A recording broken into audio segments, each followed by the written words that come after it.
छोटी बहू। सर, आप जिस प्रॉब्लम के बारे में पूछ रहे हैं वो मैं सॉल्व करना ही नहीं चाहती हूँ। समझा नहीं मैं, क्या मतलब?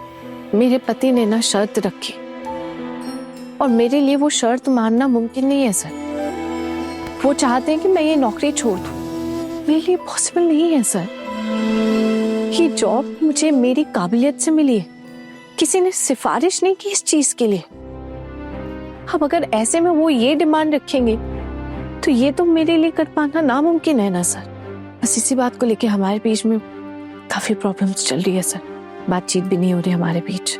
असल में मुश्किल ये है ना सर कि मेरे ससुराल के जो लोग हैं ना, मेरी सासू माँ, मेरी जेठानियाँ, मेरी ननद, ये सब मुझसे इतना प्यार करते हैं कि मैं वो घर छोड़कर मूव करने के बारे में सोच भी नहीं पाती कभी। अरे रुकिए रुकिए, ये मूव करने वाली बात कहाँ से आ गई? और ये बात उठी क्यों रही है बताइए?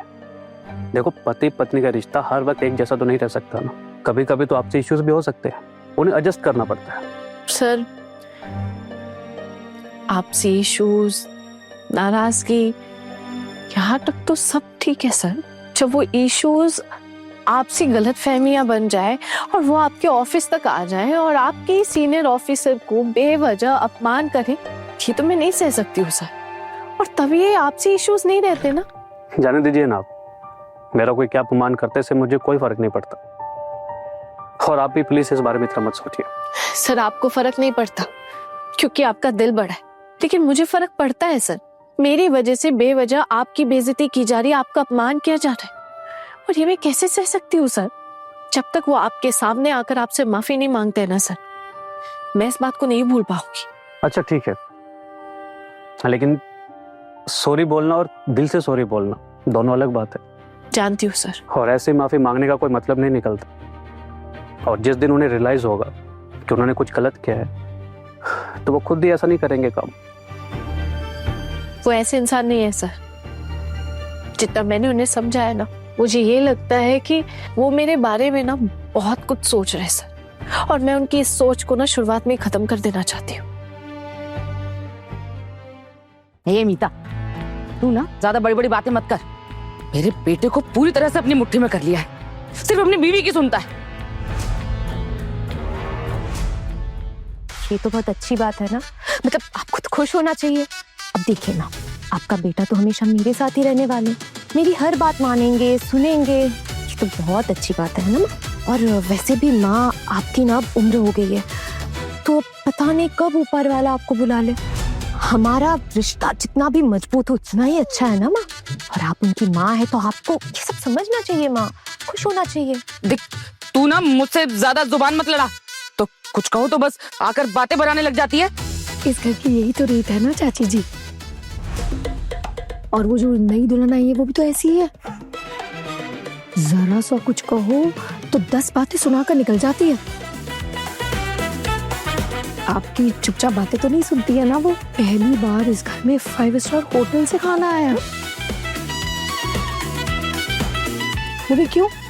क्योंकि इन लोगों ने खाने की व्यवस्था ही नहीं की थी, इसीलिए बेचारों को इतना सब कुछ झेलना पड़ा। अब क्या ही कर सकते हैं। हाँ बड़ी भाभी, पहली बार 5 स्टार से खाना आया, और जरूरत पड़ी ना तो आगे भी आएगा। मुझे मदद मांगनी पड़ी ना तो उसकी माँ से मांग लूंगा, बहुत पैसे हैं उनके पास। इस घर में तो कोई मदद करने वाला है नहीं, क्योंकि हमेशा से मैं अपने हाथ फैलाकर इस घर में सिर्फ देता आया हूँ, कभी मुझे किसी ने कुछ दिया नहीं है। चारू जी, मैं क्या कह रही थी कि आप ना अपने देवर को याद दिला दीजिए, इन्होंने ना हाथ फैलाकर साल में सिर्फ 2 साड़ी और 2 वक्त का खाना मुझे दिलाया है, और उसके बदले मैंने क्या कुछ नहीं किया। चलिए मैं गिनवाई देती हूँ।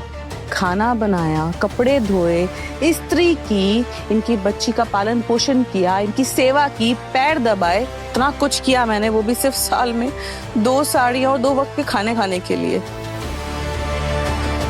अब आप हिसाब ही लगा कर देख लीजिए बराबर होता है या नहीं। और रही बात इनकी नई वाली दुल्हन की, उसका तो आता पता नहीं है कहाँ गई है। अब देखते हैं कि वो आकर क्या बहाना मारती है।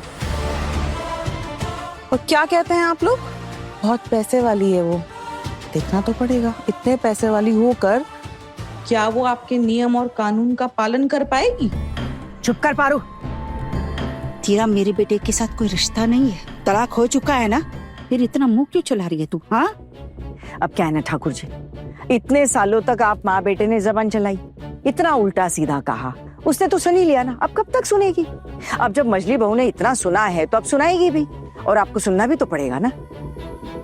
अरे ठाकुर जी, ये सब छोड़िए, पहले पता कीजिए कि आपकी ये जो नई नवेली दुल्हन है ये कहाँ गायब हो गई। मैं बड़ी मम्मी वही तो कोशिश कर रहा हूँ, लेकिन यहाँ कुछ और ही चल रहा है, और सासू माँ का फोन भी नहीं लग रहा है। अब मैं करूँ तो क्या करूँ, कुछ समझ में नहीं आ रहा मुझे। पता नहीं कहाँ चलेगी, किस हाल में होगी। चल बड़ी बहू, चाय पिला दे मेरे लिए। ठाकुर जी पियोगे? हाँ। अच्छा छोड़ो, मेरे लिए बना दे। मेरी हाँ, मैं सबकी बनाती।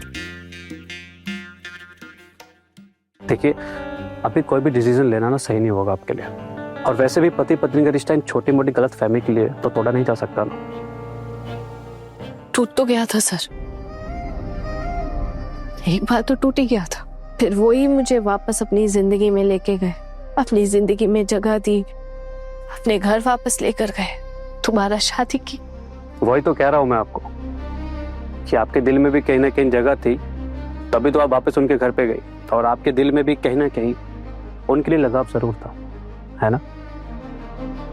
था सर, बिल्कुल था। ठीक है, अब लगता है कि उनके साथ वापस रिश्ता जोड़कर गलती करती मैंने।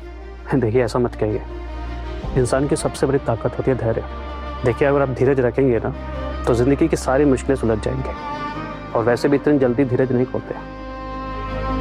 यस सर, सब ठीक है, मैं वो आप डॉक्यूमेंट्स दे दीजिए, मैं ठीक करके ले आती हूँ। वो तो ठीक है, लेकिन आपसे इतनी गलती क्यों हो रही है, मैं जान सकता हूँ? सर वो एक्चुअली मैं आज थोड़ी डिस्टर्ब्ड हूँ, इसलिए। क्या मैं आपसे पूछ सकता हूँ इस बारे में? सर वो घर की प्रॉब्लम है, मतलब नहीं भी है, पता नहीं, कुछ समझ नहीं आ रहा क्या बोलूं। क्या बात है? सर वो हमारे घर में मेरे मंझले जेठ जी की शादी थी ना सर, उनकी शादी जिस लड़की के साथ हुई है ना, उन पे मुझे बहुत ज्यादा शक है। मतलब रिसेप्शन के अगले दिन ही, यानी कल रिसेप्शन था, तो आज सुबह सुबह मैंने उन्हें देखा कि घर वालों के उठने से ही पहले वो बाहर आ गई। मुझे एक साइट विजिट के लिए जाना था, इसलिए मैं भी घर से जल्दी निकली थी। उसके बाद मैं ऑफिस आई, तब मैंने उन्हें वहां देखा, वो कोई जगमोहन स्ट्रीट पर थी। जब मैंने उन्हें वहां देखा सर, तो मैं तो शॉक हो गई कि वो वहां क्या कर रही है। सर मुझे कुछ सही नहीं लगा, तो मैंने उनका पीछा किया, तो मैंने देखा कि वो किसी आदमी से मिल रही है। उनकी आपस में क्या बातें चल रही थी ये तो मुझे सुनाई नहीं दिया, पर हाँ, वो ना उस आदमी को ना कुछ दे रही थी सर।